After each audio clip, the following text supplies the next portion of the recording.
اعوذ باللہ من الشیطان الرجیم بسم اللہ الرحمن الرحیم لقد کان لکم فیہم اسوۃ حسنۃ، تمہارے لیے یقیناً ان کی ذات میں، ان کے رویے میں، ان کے طرز عمل میں ایک اچھا نمونہ ہے لمن کان یرجو اللہ والیوم الآخر، لیکن کس کے لیے کہ جو اللہ کی بھی ملاقات کی امید رکھتے ہوں اور یوم آخر سے ڈرتے ہوں۔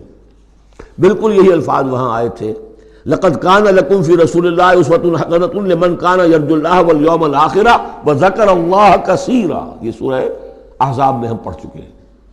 حضور کی شخصیت، آپ کی سیرت اسوہ کاملہ ہے، لیکن فائدہ کون اٹھائیں گے؟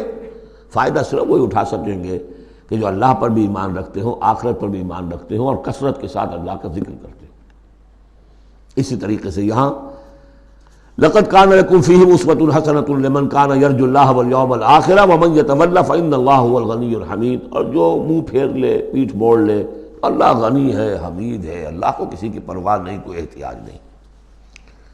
اب آخری مسئلہ آ رہا ہے خاص طور پر بعض خواتین کا۔ ہوا یہ تھا کہ صلح حدیبیہ میں طے ہو گیا تھا، جو سن 6 میں ہوئی، کہ مکے سے اگر کوئی مسلمان بھاگ کر جائے گا مدینے تو آپ کو واپس کرنا ہوگا،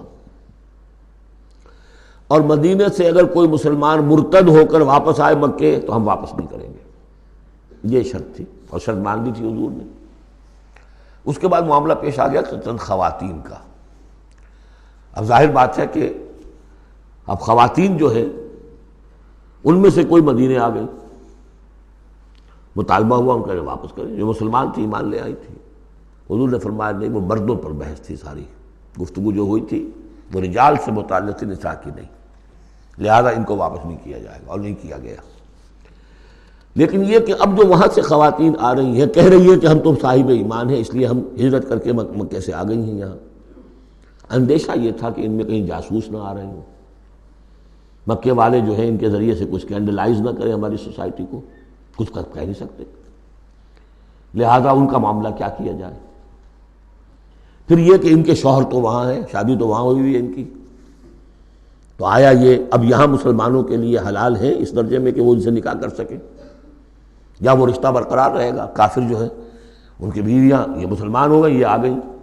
تو یہ مسائل تھے خواتین کے کہ جن کو اس رکوع میں سورہ ممتحنہ کے اور آخر میں پھر خواتین کی بیعت کا تذکرہ ہے اس میں۔ اور یہ میں سمجھتا ہوں کہ اللہ تعالیٰ کی طرف سے کمپنسیشن ہوتی ہے، جیسا کہ میں نے بتایا تھا کہ باپ اور ماں میں فرق یہ رکھا گیا، قانونی طور پر باپ کا پلڑا بھاری ہے، باپ طلاق دے سکتا ہے ماں کو، ماں تو خلا ہی لے سکتی ہے، طلاق دے نہیں سکتی، اور اگر طلاق ہو جائے گی تو اولاد باپ کی شمار ہوگی، ماں کی نہیں، یہ قرآن کا قانون ہے۔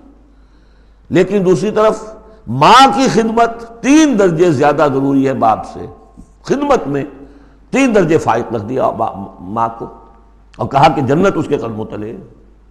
تو کمپنسیشن ہوتی ہے، کسی ایک جگہ پر کمی ہے تو دوسری جگہ اس کو، اسی کا نام بیلنس ہے۔ یہ ترازو کے یہ دونوں جو ہیں، اگر بازو جو ہیں یہ برابر ہے تو ایک سیر ادھر ڈالیں گے، ایک سیر ادھر ڈالیں گے، ترازو کی ڈنڈی سیدھی رہے گی۔ ایک چھوٹا ہے ایک بڑا ہے تو چھوٹے میں اب زیادہ ڈالنا پڑے گا اور بڑے میں کم، تب وہ، تو یہ بیلنس تو تب ہوگا کہ وہ جو کمی ہے اس کو پیش نظر رکھیں۔ یہ ہے معاملہ کہ جو یہاں پہ بیان ہوا۔ وہ بیلنس کیا کیا اللہ تعالیٰ نے؟ مردوں کی بیعت کا قرآن میں ذکر ہے، اس کا متن قرآن میں کہیں نہیں ہے۔ بیعت عقبہ اولیٰ کا کیا متن تھا، بیعت عقبہ ثانیہ کا متن کیا تھا، کیا بیعت لی تھی، کیا الفاظ تھے، بیعت رضوان کے موقع پہ کیا جو الفاظ کا تھے، کہیں نہیں، قرآن میں نہیں، احادیث میں مل جائیں گے۔ خواتین کی بیعت کو یہ فضیلت دے دی کہ اس کا پورا متن بھی قرآن مجید میں موجود ہے۔ فرمایا عسى اللہ ان یجعل بینکم وبین الذین عادیتم منہم مودہ، ہو سکتا ہے مسلمانوں کہ جو تمہارے اور جن کے مابین دشمنی پڑ گئی ہے، اللہ تعالیٰ تمہارے مابین پھر دوستی پیدا کر دے۔ کیسے پیدا کر دے؟ وہ ایمان لے آئے، فاخوانکم فی الدین۔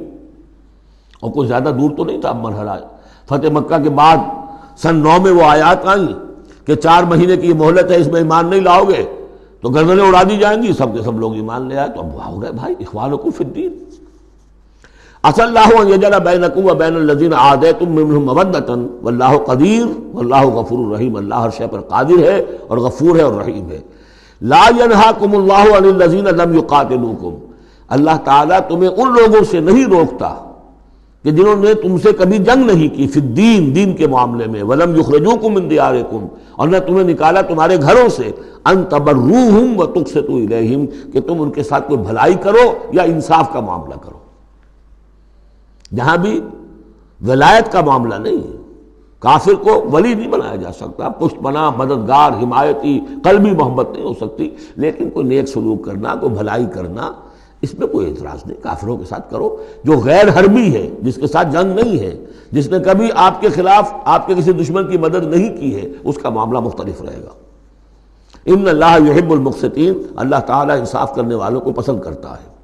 انما ینہاکم اللہ عن الذین قاتلوکم فی الدین، تمہیں اللہ روک رہا ہے ان سے کہ جنہوں نے تم سے جنگ کی ہے دین کے معاملے میں، دین کی وجہ سے، واخرجوکم من دیارکم، نکالا ہے تمہیں تمہارے گھروں سے، وظاہروا علی اخراجکم، اور انہوں نے گٹھ جوڑ کیا ہے تمہارے نکالنے پر، ایک دوسرے کی مدد کی ہے، ان تولوہم، کہ تم ان کے ساتھ ولایت، باہمی ولایت، باہمی کا رشتہ قائم کرو، اس سے روکا ہے۔